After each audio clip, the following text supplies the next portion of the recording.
and I went outside to get something. I forget what I had to go get batteries, I think. And I went out to my car, and my trunk was wide open. I'm like, that's weird. This never happened before. So I shut my trunk. I sit down in my car, and I'm ready to leave.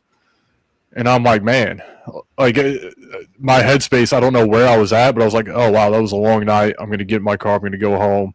And I started my car, and I looked over, and I saw my buddy's car still there. I'm like, what is he doing? So I go back inside. I'm like, hey, they're like, did you get the batteries? I'm like, what are you talking about? And they're like, we're just getting ready to start filming. I'm like, oh, that's weird. Like I totally lost time and space. And I was like, oh, the trunk to my car was open. And that's weird. So the reason why I say that is because multiple times I realized if I started talking about the asylum, even if I was driving down the road, I don't know what it was, the trunk to my car would open. What if the most disturbing hauntings aren't about jump scares, but about the profound tragedies echoing into the very walls of time? If history really is refusing to rest, what happens when it follows us home? Tonight, on Magical Journey Podcast, I'm joined by paranormal investigator Austin Lawrence from the Dead Chronicles. If you hang with us on this one, you're going to hear something at the end that honestly messed me up a bit. Is respectful and ethical investigation your thing? If so, don't forget to hit that like and subscribe button for more great content. We're diving into real haunted asylums, time slips, and the kind of activity that doesn't stop when you leave the building. Let's get to them. So here's what I want to know first and foremost. What was that moment that led the Dead Chronicles to become more than just a paranormal idea to you? Yeah, I kind of always had the idea for the Dead Chronicles, I guess you could say. Mm-hmm. Because starting out, the paranormal field was awesome. I loved it. Then television came about and certain shows came about, and then it became less genuine. It became more, like you said in the intro, about jump scares, about everything's demonic, and, things like that. And that's when I kind of pumped my brakes a little bit, because to make it, you had to be those people, so to speak, at that point in time. So there were a couple of things that happened. There was a location not too far from me that I absolutely love. Been there 50 sometimes, obsessed with this place. And eventually they had to stop allowing filming because one of those YouTubers went there and called it the Demon House and all this stuff. And I started seeing all these historical places kind of being torn down, not physically, but as far as like historical facts go, torn down by a lot of these different paranormal creators. But it really wasn't until I very first visited the asylum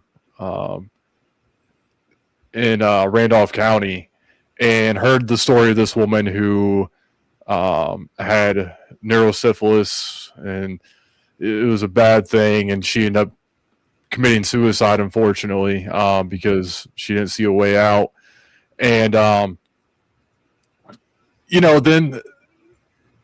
it didn't vibe with me well, especially back then, because she ended up hanging herself with the usage of a broom that was fed through some exposed pipes. And I remember the first time I was there, the guy who was giving us the tour, he put the broom up on the exposed pipes, and I was like, I want to throw up. I'm like, and he was laughing about it. I'm like, oh my God. And then visiting there more and more and more, you start hearing these people talk about, oh, this crazy woman, she's going to attack you. She's going to do this. She's going to do that. And I'm like, why are we drawing this narrative based on this tragedy that happened? And after I left the first time, I swore to never return. But I had some weird things that started happening. For example, the first time that I went there, it was to film, and I went outside to get something. I forget I had to go get batteries, I think.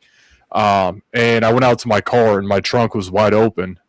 I'm like, that's weird. This never happened before. So I shut my trunk. I sit down in my car, and I'm ready to leave. And I'm like, man, like my headspace, I don't know where I was at, but I was like, oh, wow, that was a long night. I'm going to get in my car. I'm going to go home. And I started my car, and I looked over, and I saw my buddy's car is still there. I'm like, what is he doing? So I go back inside. I'm like, hey, they're like, did you get the batteries? I'm like, what are you talking about? And they're like, we're just getting ready to start filming. I'm like, oh, that's weird. Like I totally lost time and space. And I was like, oh, the trunk to my car was open. And that's weird. So the reason why I say that is because multiple times I realized if I started talking about the asylum, even if I was driving down the road, I don't know what it was, the trunk to my car would open. It had never happened prior to that, but I kind of like was like, okay, the keys were in my pocket. Maybe somehow I hit the trunk button and it somehow, even though I was far away. So that was weird. And then there was one day where I was walking into work and there was an old, and you know, I work at the biggest kind of manufacturer here in my town, so it's all, they keep everything up and nice and stuff like that. And there was this really old wooden broom hanging from a tree. I was like, what? Okay, that's really strange. And so a lot of things led me back to that place. There were times where I went to other locations and it took me right by there, completely out of the way. So I ended up eventually going back. And the one night that really struck me was when I was there. There was a group getting ready to do an investigation. I was there with a quote-unquote psychic medium. And she was telling me all this BS about, you know, whatever. And so I got mad and I was like, I'm either going to fight a 70-year-old woman or I'm going to go into the other room. So I went into the other room and sat down. I was reading a book and I just instantly out of nowhere just got really sad. And, you know, my eyes were watering. I'm like, what's going on? And then I remember the door to the basement, which is where this woman stayed before she took her life, opened and closed. And I didn't think much of it. I'm like, okay, you know, Lydia's there giving a tour. They might be coming up that way, although they never go that route, whatever. And then out of nowhere, I see this figure walk into the room and just stand there, just looking at me. And it was just kind of like an unspoken understanding, like, okay, I have to do something about this. And I have to kind of, you know, right some wrongs here. It was almost like a plea is what it felt like to me. And so that's when I was like, okay, I need to figure out, you know, because no one knew anything about her or anything like that. I was like, I need to go back and try to retell her story and revive her story. And that's where the Dead Chronicles came from, the stories that died along with her. And now they've been construed into, you know, a bunch of lies for clicks, and you know how it goes. Yeah. Yeah. And you did a really great video, kind of, I guess it was a precursor, or what am I looking for? A trailer to that particular series or that particular episode. Yeah. Yeah, that was amazing. Like I literally just booed watching that. So yeah, I feel like that episode really just kind of like not only kind of nailed the Dead Chronicles into position that it's in now, but I think it really kind of helped to inspire some of us, you know, to do better. Yeah, and that's a big thing. And you know, we can get into talking about all kinds of things. One of the big things where, you know, going out there and learning about these people and these places and stuff like that, it really makes you want to do better. And that's why I like to share these stories. A big one, you know, we filmed an episode in Kentucky that ended up getting scrapped from this because we're going back. We just booked it to do a full documentary instead because the story is so powerful. And one of the things that really hit me and kind of told me like do better, especially, you know, we're in this crazy political climate right now where, you know, everyone likes to argue about everything. And if you're this, then we don't like you type of thing. But the long story short is that there was this union doctor who just happened, he fell into it essentially. He was a retired doctor, ended up becoming a union doctor during either the bloodiest hour or bloodiest day in the Civil War. That's kind of disputed. But after the Confederate doctor died, he ended up taking in the Confederate soldiers and treating them as well. And there was actually a Confederate doctor who he helped, and after he passed away, he put out an autobiography, which is absolutely incredible. He talked about seeing all the Confederate soldiers being thrown into holes like hogs. They actually had the deaf school come out, and there were kids throwing these soldiers into, these giant holes. And he said, I can't imagine, he was so disgusted by it, to where he took this Confederate doctor and he buried him in his cemetery plot, his family plot, right next to him. So here we have two people who totally opposed each other, were literally at war with each other. But yet he cared enough. He didn't want to see him in a hole and forgotten. So he gave him a plot right next to him. And so stories like that I feel like are extremely important, that we can all learn from and tell us all we all need to do better. Right. That's the thing that really kind of, I've watched you like up close and personal in what you do. Now I've had that experience, and thank you for that, because that was valuable learning experience. Oh, it was great.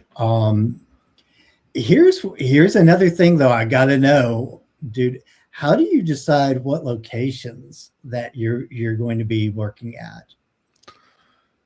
Yeah, usually the locations just kind of come to me. At least that's the way it feels. But really, as long as there is a story there, I'm there. I don't care about the claims. I don't care about the hauntings. I don't care about any of that. That's something that I'll figure out for myself if I do. But these places, a lot of these places have a story to be told. And that's the most important part, is, once again, bringing back these stories that have died away, because there's so much we can learn from them. That is very true. Now, I think I know maybe part of the answer to this next question, but I really want to find out. Have you ever walked into a place and immediately felt you shouldn't be there? That is a good question. And that's tricky, because the places, if I walk into a place and I'm like, I shouldn't be here, I know I should be there, if that makes sense. Like, so I've really never had quite that problem. I've walked into places where I felt very uncomfortable. I've walked into places where it's like, you should probably leave, but I know that those are the places that I need to be in, Right. That's definitely, I really understand that perfectly, especially after watching you.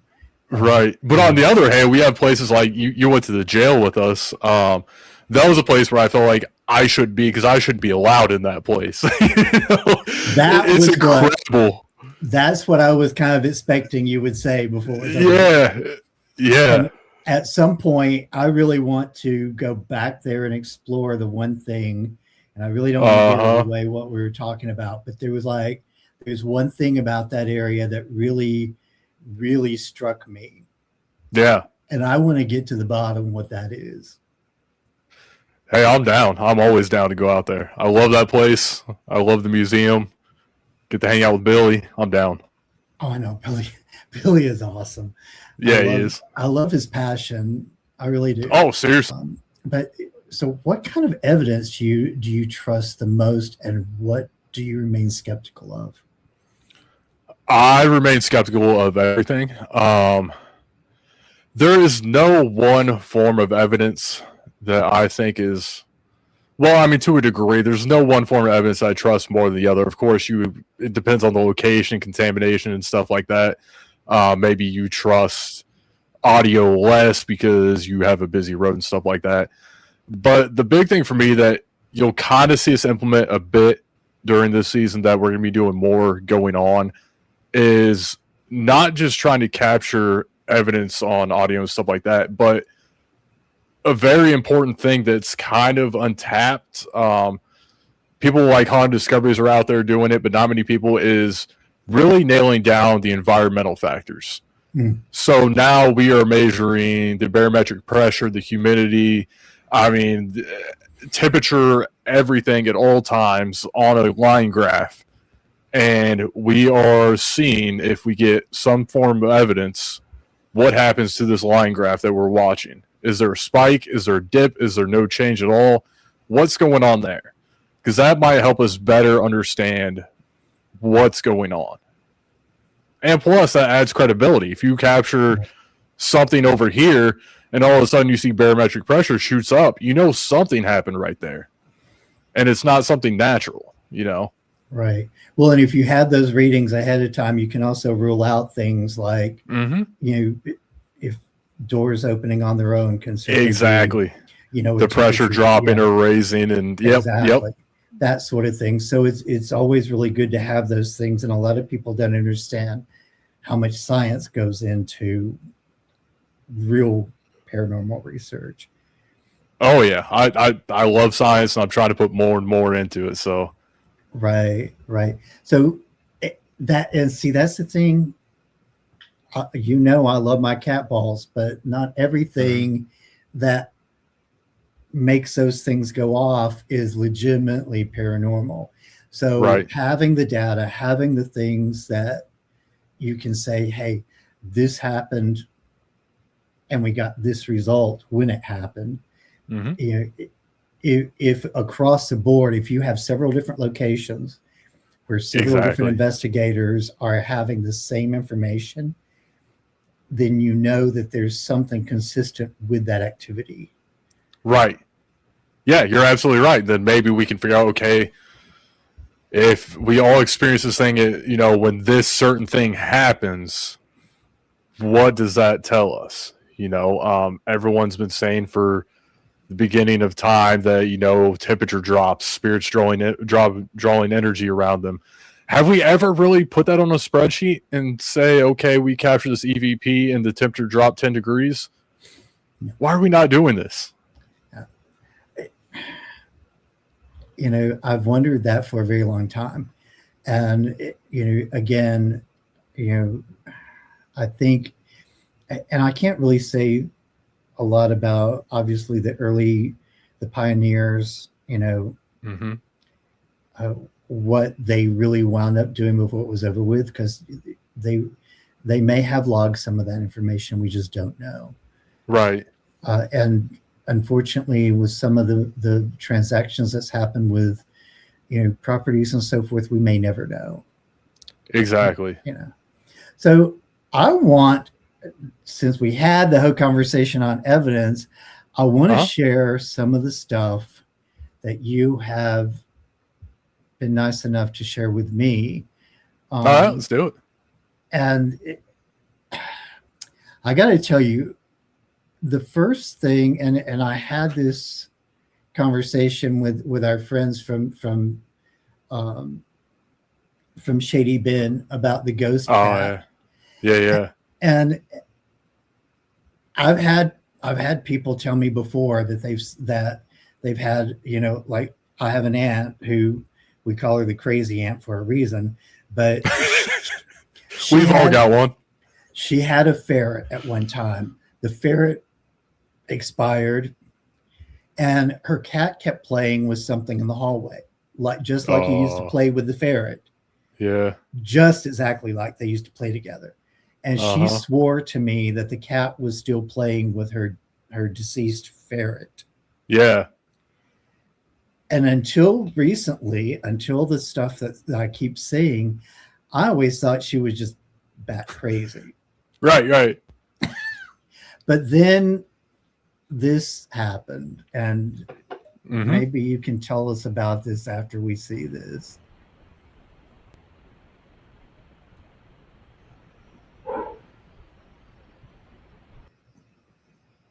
What the heck is that? Yeah, so that was really, really cool. So that was at the old Crown Point Jail in Indiana. And it sounds like a dog.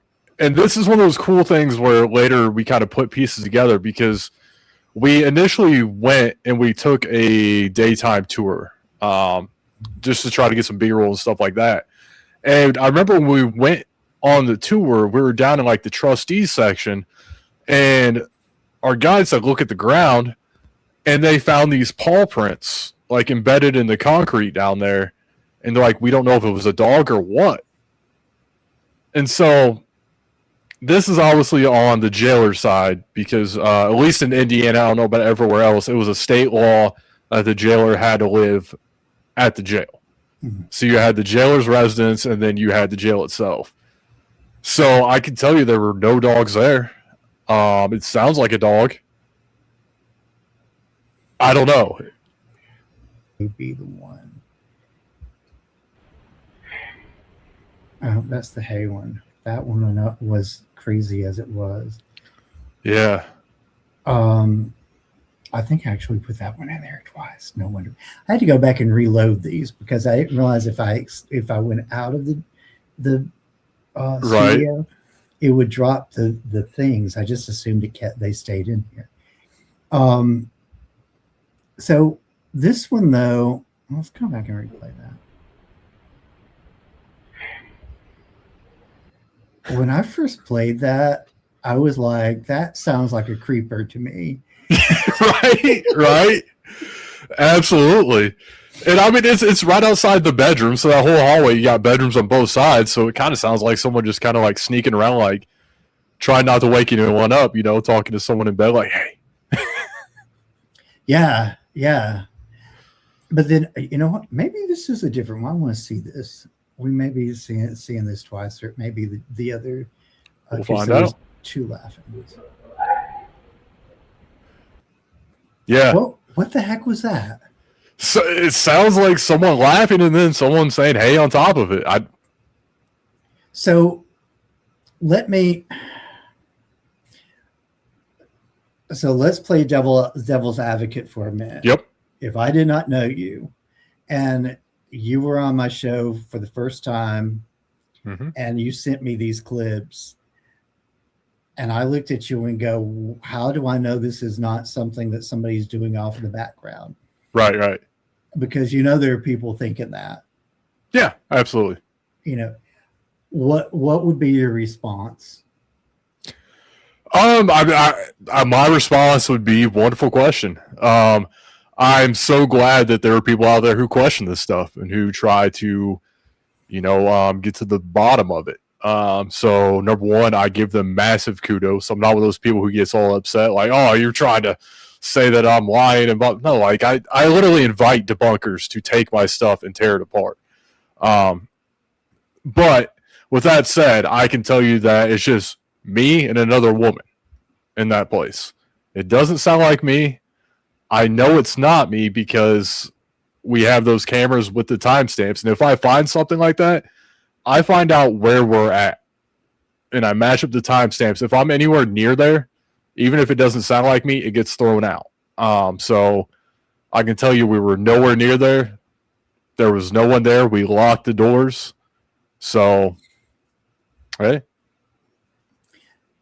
And going back to the whole thing too, and thank you for that, because that's one of those things that I think we as researchers and investigators need to learn to put on our big point pants and mm-hmm. learn to appreciate when somebody wants to challenge us, because it gives us an opportunity, to either produce the evidence that we need, mm-hmm. To say this is what we found in this, or it gives people the opportunity to be able to go back and look at further if they really are serious about wanting to know. Look deeper into our work to see what they can find or what they can say. Yeah, I agree. And I will never come out and say this is this. Like even there, I'll say it sounds like, it seems like, I don't know what the hell any of this stuff is. I'm not going to tell you what it is. That's up for people to form their own opinions. It's not on me. So, right. I mean, people can challenge me all day. I love it. Right. Pam has asked a really good question, and some paranormal researchers, like years ago, used to use Geiger counters a lot. Yep, absolutely. And some of us that are old school still still have one on my list to get soon, to be honest with you. But Pam asked the question, like in the cryptid field, there's concern about being exposed to radiation. Is there a concern in the paranormal field for that? Yeah, I don't think there's much of a concern, but like you said, people used to use Geiger counters and stuff like that, and they have documented changes and increased radiation and stuff like that. I actually saw one really cool thing that going back to haunted discoveries, because they're just pioneers in a lot of this stuff. What they did is they actually somehow they're at a location out in the middle of Kentucky, and they literally pumped energy into the ground. Like they had wires and stakes going into the ground, and they filled it with energy. And they were measuring, a change in radiation and stuff like that. So changes in radiation is definitely a thing. The only time it's really a concern is that some of these places where people think that their homes are haunted, they could have high levels of radon. They could have high electromagnetic fields and stuff like that. And there could be nothing really going on, but those things cause hallucinations, nausea, all those types of things. So there is a concern there as far as like natural radiation, stuff like that goes. But as far as the paranormal goes, I've never heard of, anything being much of a concern. Right. Now, I will say this. There is a theory among some of us that do research and investigation in the paranormal of the portal theory. Yeah. Yep. And where the ripple effect. Yes. Okay. Yeah. Where that starts, and then seemingly there's something that happens, right, where the entities come through there. So right. Now, I do know that there are people who have said, and again, this goes back to us trying to accumulate the data and go with it, try to figure it out. I know there have been some researchers that have gone on investigations, and they're like, hey, there was a strong tick all of a sudden in the Geiger counter when this happened. Now, could this relate to contamination? I don't know. Probably not. Right. Because there's a natural amount of radiation in the air anyway. Right. And so with that, are they using that to help form a portal, the natural stuff that's already around us? Maybe. We don't know yet. We just don't know. Only because it sounded more like a transmission than anything else, I thought. And I'll let you guys judge for yourself. It's a very good clip, though.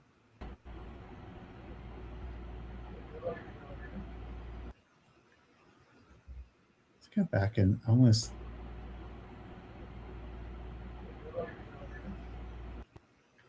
See, it almost sounded like it was a transmission to me in a way. Yeah, I definitely see what you're saying. That was at the Monroe House. It's funny because to me it sounds like a man saying we've been waiting on you. And that is a place that I had talked about going for years and years and years and never went. And I only went because of happenstance, basically. Because locations we had booked just randomly canceled on us last second, and we had to scramble to find locations, and Monroe House just happened to be open. We captured a few really interesting things there that kind of say that they knew who we were. Right. And see, this is the thing too about, I've had people tell me before that they felt like some of the situations that they ran into, that the entities, it was almost as if that whatever was there knew them. Right. which I veer away from talking about that a whole lot, because then that gets in the whole idea of, everything being dynamic and and yada yada. Okay, let me verify something, guys. I am a believer. I am thoroughly a believer when it comes to my faith, but and I understand that biblically you can argue for the fact that that according to some interpretations, that once you pass, there is no memory, there is no activity until a certain point. I get that. I understand that. However, this last clip that we're going to play toward the end of the show, I'm saving this to last, so you guys are going to watch this all the way through. If it kills me, I'm going to find a way to keep y'all. This last clip, you're not going to miss. Anyway, so EVPs, I mean, we've heard some incredible ones. You have some very clear ones. The last one that I'm going to play tonight is, I'm going to tell you now, honestly, I always said that there was one that I didn't think anybody could ever beat, but I would say this one is a very close tie to Sin Schrader Hills. Oh, wow. Yeah. Because it's very clear. Oh, yeah. And if I'm not mistaken, that one in particular, wasn't that the night that you guys were across the street and I was at the jail? Was that at the museum? The one that I'm holding to? Do you know? I think so. Yeah. If you're talking about the one I'm thinking about, then yes. Okay, I think it is because it looked like it was in that facility. So yep. I can tell you now, if it was in that area, I was right across the street that night. There were no kids around. There was no children. There were no boys. There were no women, other than one, and she has a distinct voice. There were no birds flying. There was nothing but two people in that building. Well, three, I guess, because Billy was there, right? Yeah, I think. Yeah. He was there. He was downstairs hanging out.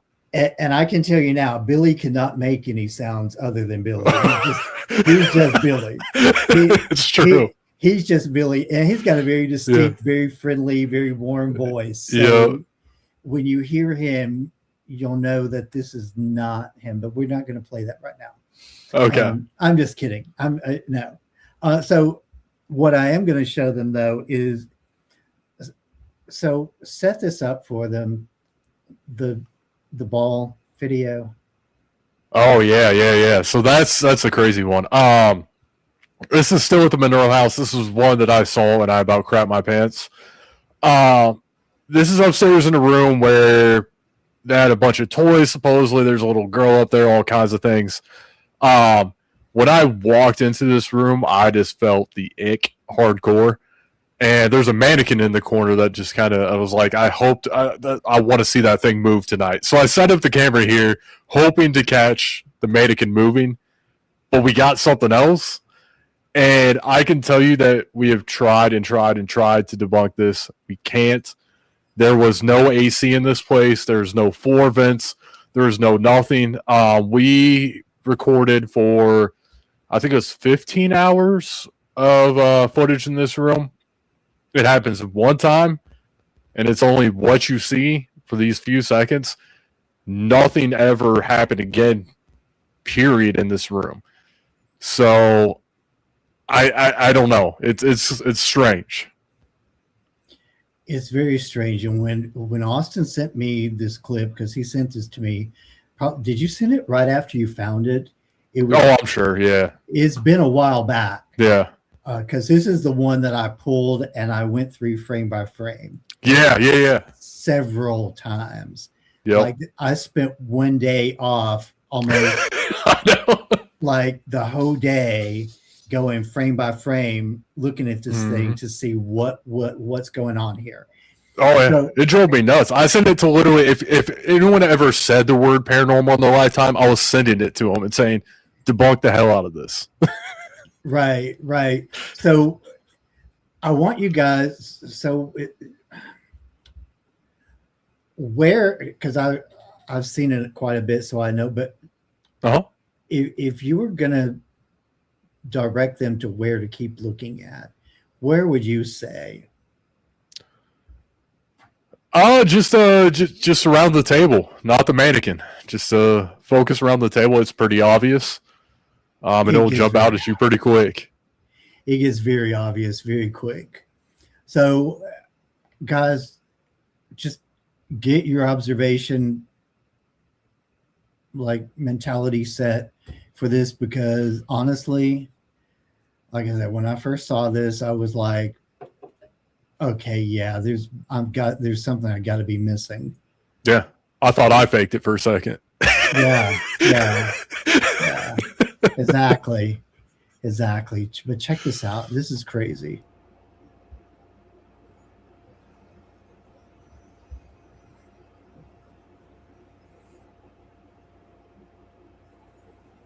So look around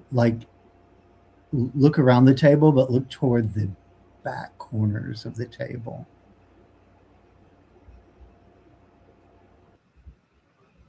I go through this again because you guys gotta. It's crazy. It happens very quickly. Boom. And there it is again. And then it makes its debut a couple of times. Yeah, yeah, that's why I'm saying, Pam, I knew you would get it real quick because you're really good at observing these things. So here's the thing with this clip, and I'm going to be really honest with you guys. Like I was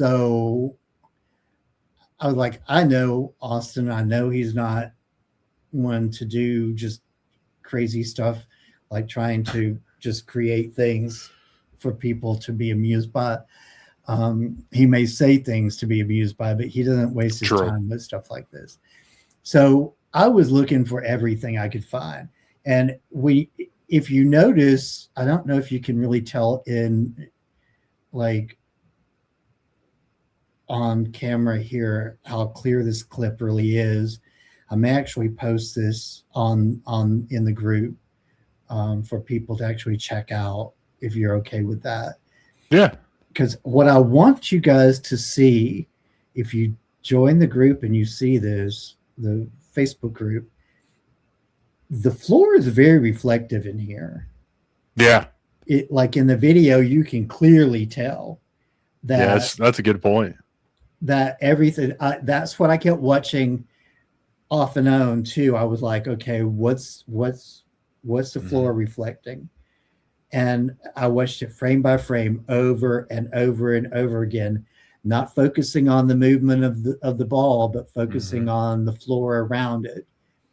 There was nothing weird. There was when I couldn't find an explanation, I sat down and I was like, okay, so I can't figure out a logical explanation. So let's say I try to fake this. If I were to try to fake this, how would I do it? Then maybe that would get me to some sort of explanation. And I can't even think of how I would try that because it goes one direction, stops, then goes the opposite direction. So I don't know, maybe if you have, I was like, okay, maybe if you had two fans, two sources of air, but I was like, but there's a mannequin right there with its hair. It's not moving. Nothing else is moving. So how would I do that? I really don't know. I don't know how it's possible in a natural sense. I don't know how it could be faked. It hurts my head. Yeah, and first of all, the stuff that we're showing is not even the best of what we have. So believe it or not, there's more that absolutely tops that's going to be in that episode. So I don't want people to think, oh, I'm not going to watch it because we've seen all the evidence. No, you're seeing the bottom tier stuff that just made it into these episodes. But also, like we said, for it to only happen that one time in 15 plus hours really makes you think even more. If it happened 3 or 4 times, I would have thrown it out instantly and thought, okay, something natural. I don't know. Maybe the AC kicked on. Well, I guess there was an AC, so that was an explanation. Shit, now I'm back into this loop to where I can't even come up with a fake explanation. I can confirm there was definitely no AC in there. It sucked. Right. But, yeah, I mean, I don't know. If it, like I said though, if it would have happened more times, I would have been more apt to say there's an explanation. But if it just happened once, I don't know. Exactly. That's the thing of it. It's like it's a big puzzle. Hey, so I want to ask you a couple more questions before we get like way into deep on this video. Yeah. So first of all, where do you draw the line between documenting history and exploiting tragedy? Oh, that is tough. That can be a very delicate balance. The jail, for example, that we went to, there are some tragedies where people had taken their lives there and stuff like that, and their families are still alive and they still live in the area. We don't mention that period whatsoever. Mm-hmm. You know, so there is a delicate balance, but also we don't go in there and if there's a story there that is tragic, we will tell it, but we don't use that tragedy to our advantage, if that makes sense. You know, we're not going in there saying, oh, you killed yourself because you couldn't take life, blah, blah, blah, blah, stuff like that. And we don't, you know, it's the reason why we tell those stories, if we do, is because there is something that could help others. Like, for example, we talked about the asylum earlier, that woman who took her life. About a year later, penicillin came out. She could have gotten rid of, you know, what was ailing her. Wow. So I feel like that's important to talk about, because a lot of times in life we feel like there's no out. We've reached our bottom. There's nowhere to go. It's all over. And she just give up. She gave up literally months before she could have been all right. So, you know, tragic stories like that, I feel like, are important to tell, because there is, you know, kind of a moral to the story, something we can take from it, something we can learn from it and apply to our own lives. But, you know, we're not just out there throwing out tragic stories just to be there. There's plenty of tragic things that happen in all these places that we don't even touch. Right. Exactly. And I think it's very important for people to understand that, like, when you're an investigator and you're going into a place, like, you are not obligated to tell every single detail you know. If Right. you're trying to document it, if you're trying to do a show on it or whatever, like, because so I also have a counseling background, so I'm speaking in kind of that sense too. There is certain information that you may be privy to that does not mean the whole world is privy to it. Yes. And for those of you who may be seeing this at some point later and you are thinking about being an investigator, or maybe you're new to investigating, please understand that this is a really important thing to remember, that you may be privy to information when you do interviews, when you talk to the owners of places and so forth, that you, as a content creator or whatever you're doing with the byproduct of your investigation, it's your discretion, but use discernment with what you're doing. Like, is their name important to use in the story? You know, is their family still around? Like Austin's saying about some of the people at the jail. You know, how is the information that you're handed going to impact people that may still be in existence today? You know. Okay, knowing you, this is a really funny question, but I gotta ask it. Okay. If the Dead Chronicles had a warning label, what would it say? Oh God. Oh God. We are very much the punk rock version of Paranormal Investigators. And I think that's because I grew up, obsessed with punk rock. But if you take Blink 182 and you give them a paranormal show, that's what you're getting. Absolutely no filter. I mean, we don't cuss or anything like that. But I just don't care, man. Like, I do not care. I will call anyone out. I will, do whatever. There is a location that we went to, and at the end, we say, don't go this place. It sucks. We will never return. It's terrible. We have locations where we said, hey, this guy, this well-known paranormal investigator, totally made up the story about this location, lied about it, and damaged the reputation of the location and, the community. I don't care. Like, I have no allegiance to anyone or anything. Like, I'm doing this myself. So if I'm going to say what I feel like needs to be said, and there it is. So, that's there's kind of a trigger warning there. I know there's going to be some people who are going to be really pissed off at some of the stuff that we say and do, but look, it is what it is. Like, I'm just here trying to be real, and that's what you're going to get. Right. Well, and I think that's one of the reasons why the Dead Chronicles is literally separated from so many other paranormal shows. I almost hate to even lump it in that, because the expectation when you click onto something for the first time is, okay, here we go again. What's he got that somebody else don't have? What's he going to do? Is he a better actor than the rest of them? All these things come to your head. Like, honestly, in the early weeks of getting to know you, one of the first things that came to my mind was, okay, he's talking a good talk about what he thinks, but how does he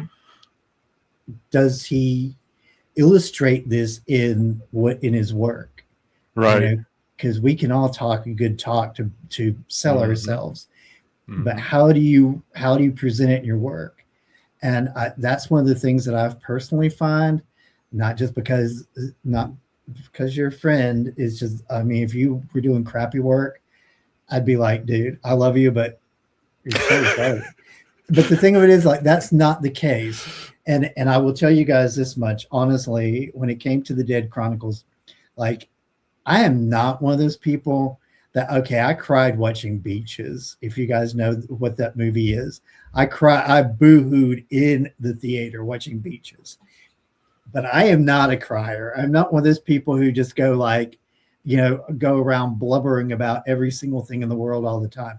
But I can tell you now, the emotional impact of watching some of, even the trailer to the Asylum, really hit home for me in a lot of ways. And I even expressed that to you by talking about the Roses for the Dead song. Right. Which was very interesting that all that brought up. But the thing is bottom line is, if nothing else, if you can't find anything else that separates the Dead Chronicles from, just another jump scare event, the emotional impact from the work that they do, because they do invest so much into the story and into making you understand that these were people. These are people.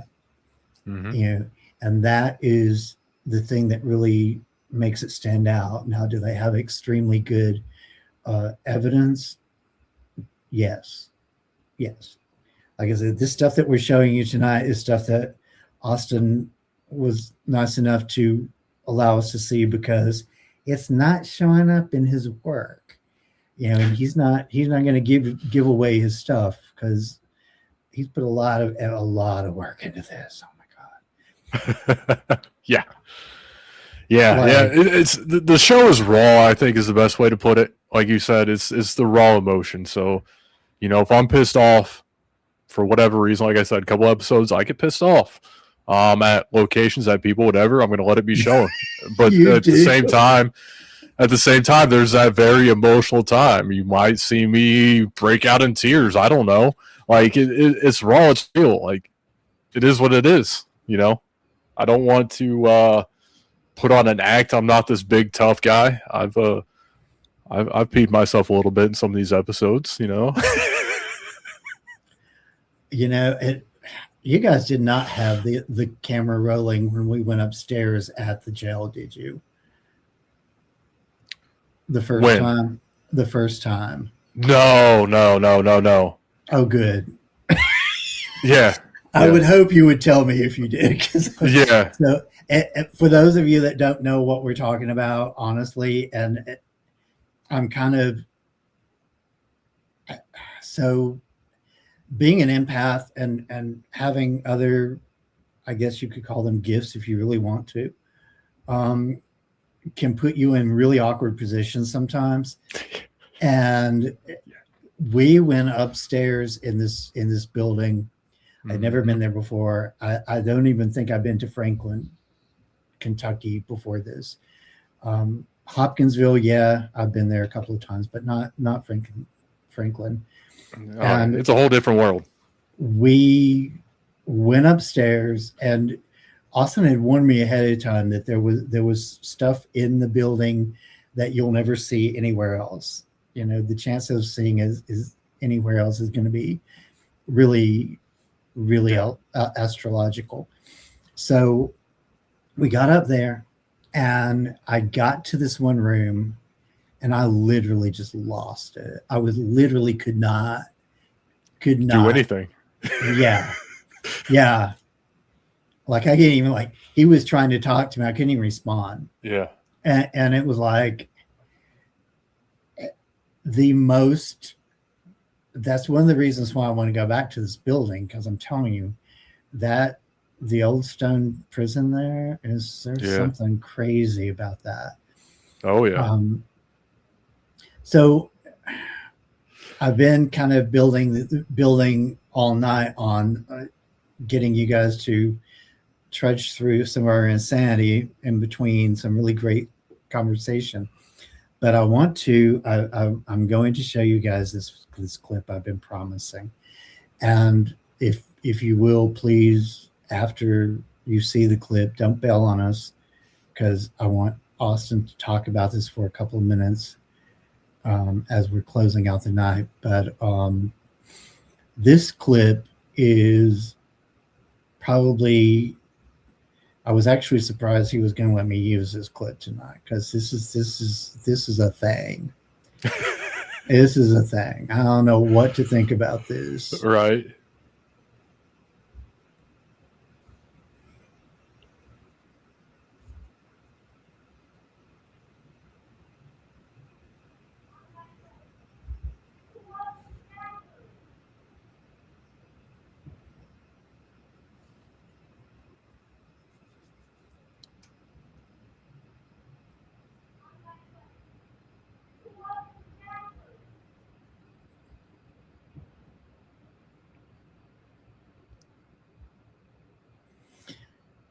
Okay.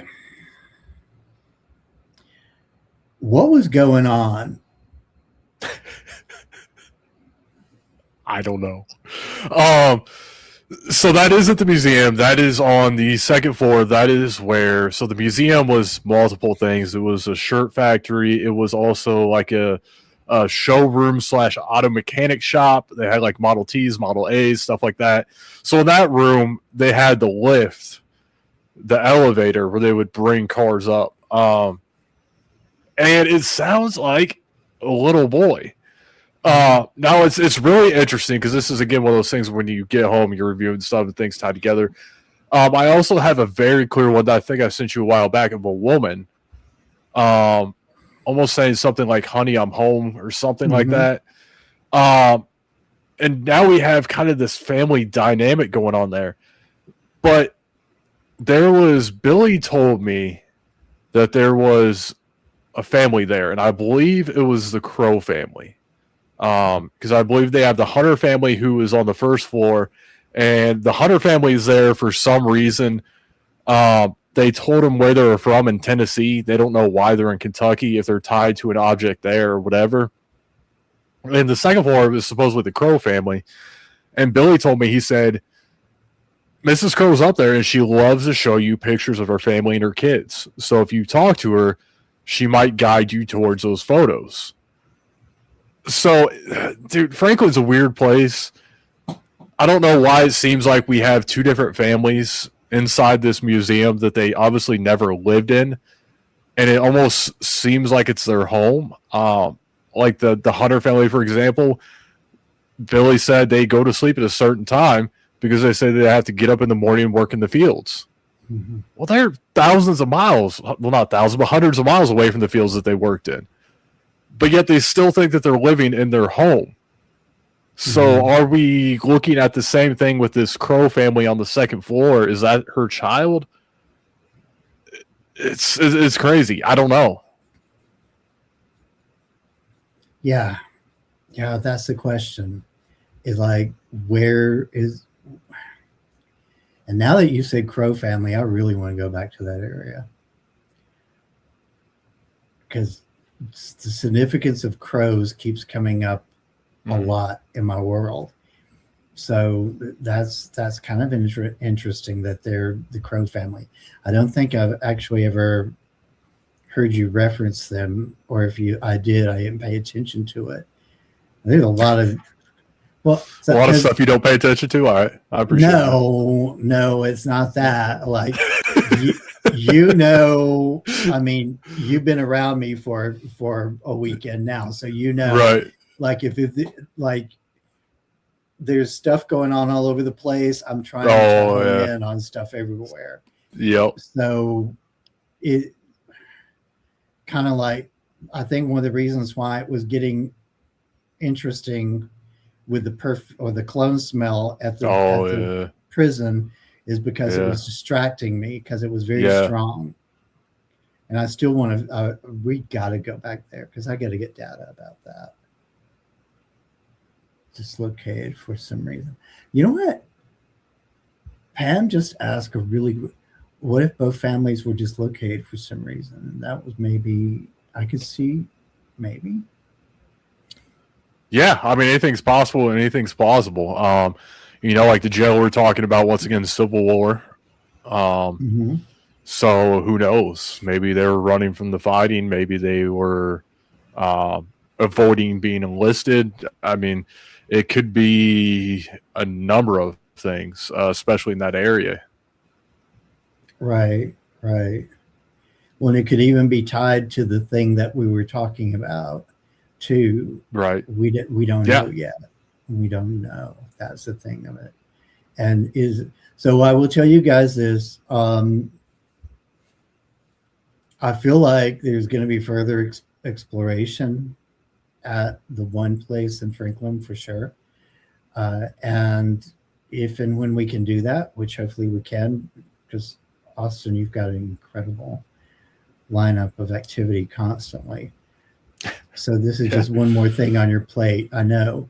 But it would be interesting to go back and do some serious, and even maybe do a documentary there at some point. Right. Just because something about that just ain't right. Yeah. No, you're absolutely right. Right. You know what? I love that we got a chance to do this tonight, because I've had you on a few times. We have not deep dived into your show before like this. Mm-hmm. Yeah. And I gotta tell you, so do you have an ETA yet on when we might hear public announcements about the big season? I can publicly announce that I don't know. Right. This is a whole new process I'm going through now that I've never done before, the distribution wise. So I don't know how long it's going to take. I can tell you that I'm hoping next couple weeks I'll be done editing the entire season. And then after that, I don't know. Because like I said, it's a whole new process. So I will keep people updated as soon as I know. Everyone else will know. And, try to keep people informed on what's going on. Absolutely. Because first of all, not only are we pulling for you, but I'm sure there are several of us now that are very interested in wanting to see these episodes, because I know one or two of them in particular that you've kind of talked about with me off and on. I'm really wanting to see. So, yeah. So usually I always end the show by asking the same question to my guest. What is one piece of what soundbite that you would like to leave with us tonight to really impact our world with, I guess? Oh man, that's a loaded question there. It's pretty heavy. I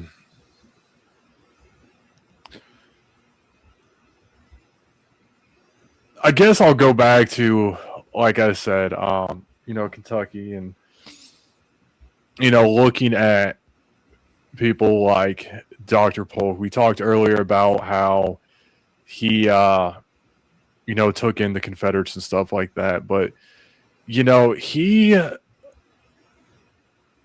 became a preacher because as a child he was forced to go to church because he played with an undesirable child, meaning a child of color. So he got forced to go to church, and then he ended up totally turning on him, becoming a preacher, and started like an abolitionist newspaper and all this other stuff. Was a huge abolitionist. So I say all that to say that, when you do what's right, even if you get hit by something that seems bad, it all spins out in your favor in the end. He was doing what was right by treating this child like a child, which it was. And although the culture at the time said that's not, they're subhuman, don't talk to them, don't play with them, so you're going to be punished, his punishment was really a huge blessing. And it really spun around to where then, in the end, they were relying on him because he then became a doctor. So it's kind of funny how, by doing the right thing, he was chastised, criticized, and they wanted to punish him. But really, it helped him out. And in the end, they were begging him for help.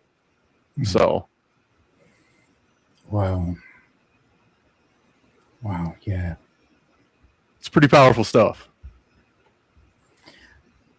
I got to tell you, dude, I mean, your whole outlook on things, how you go about investigating and so forth is powerful. Thank you. The journey of being a friend of yours is a powerful experience because you're constantly. Is it a magical one?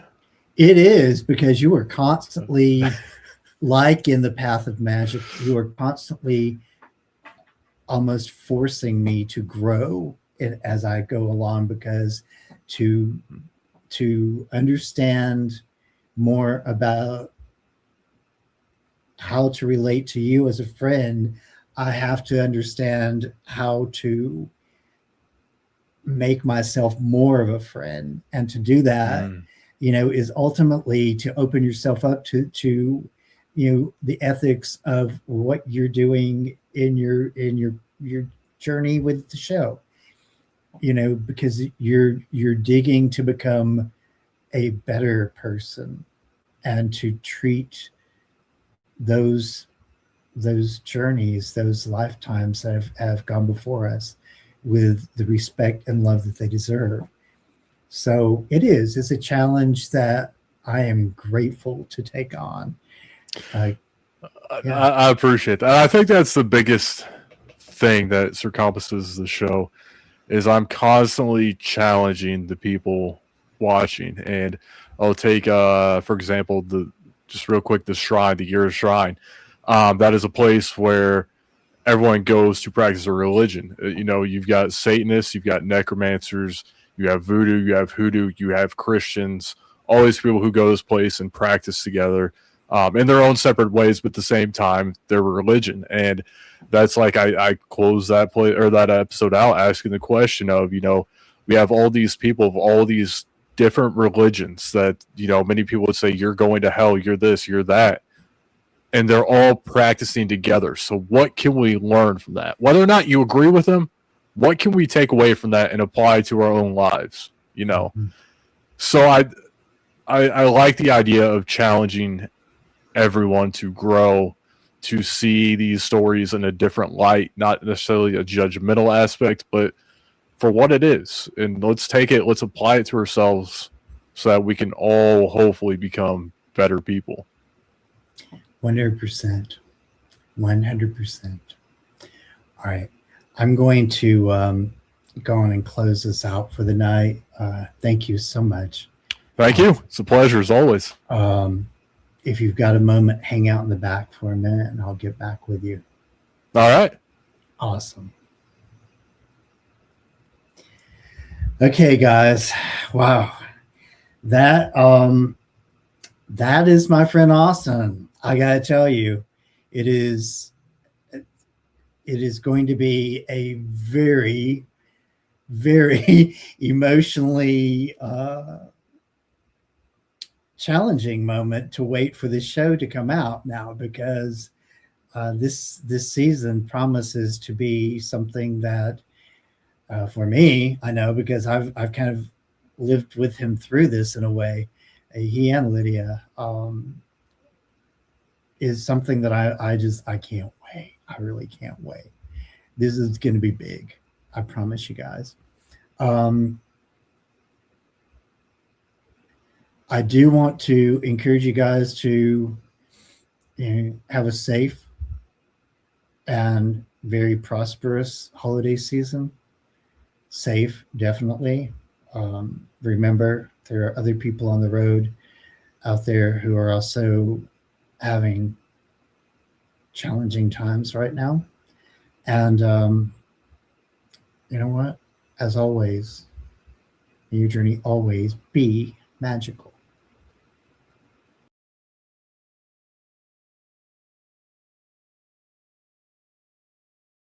I've waited for so long to see when you come back to me. Through the wars and battles that were lost, we're born again, it's you and me. The rest is history. Past lives.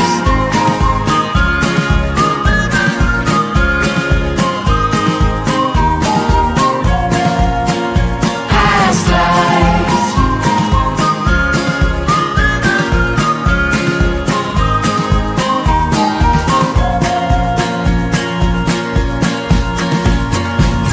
Did we dance together on different floors in 1500 or 1504? We must have been lovers, we must have been something in our past lives.